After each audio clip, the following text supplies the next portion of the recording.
The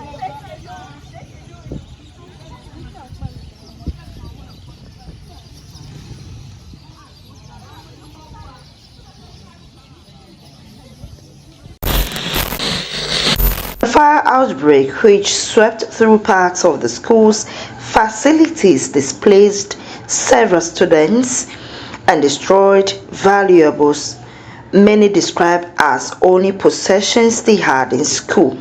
Some victims, still visibly shaken, recounted how they watched helplessly as flames consumed their mattresses, chalkboards, learning materials, and clothing. One of the students, a girl's prefect, has been speaking with Joy News.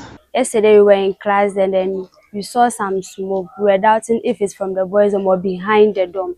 But we came to check and we found out here it's from the dorm. So we rushed to the lagoon to get some salty water to off the fire. And then by then too, the taps were not flowing. So we had to depend on the salty water. So there's a challenge on campus that we are facing now. And they said it's been there before we came, which is water shortage. So we want anybody who can help us to get some water on campus. Residents in Anlo, Afiadenyigba say the disaster has become a major concern for the community, especially because many parents are unable to immediately replace the destroyed items.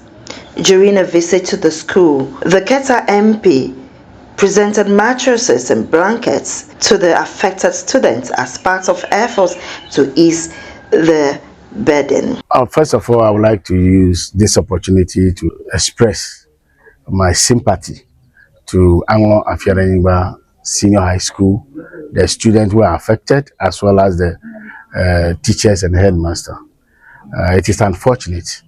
Yesterday they were referred in public account, but in the evening I had a call from the MC informing me that the boys' dormitory got fire.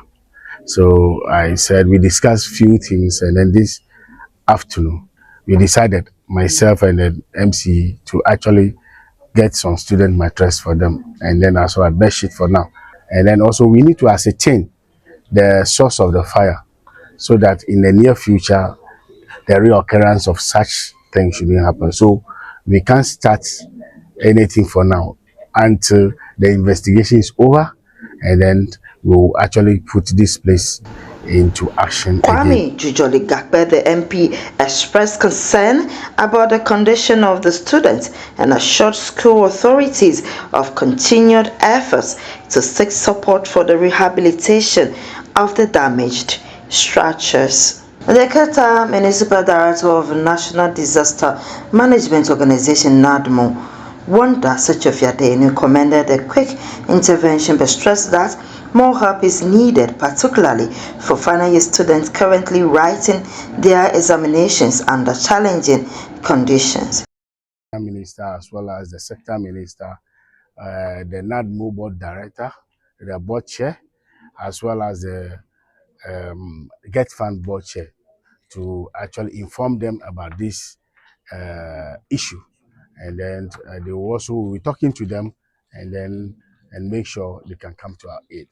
I would like to use this opportunity to use your medium to actually spread the news, and then request kindly those who have the means to support Anlo Afiadenyigba School. Their donations and then their kind gesture is welcome, and because this is a disaster, nobody was expecting it. So I'm calling on indigenes as well as all well wishers who want to support us in this devastation are welcome.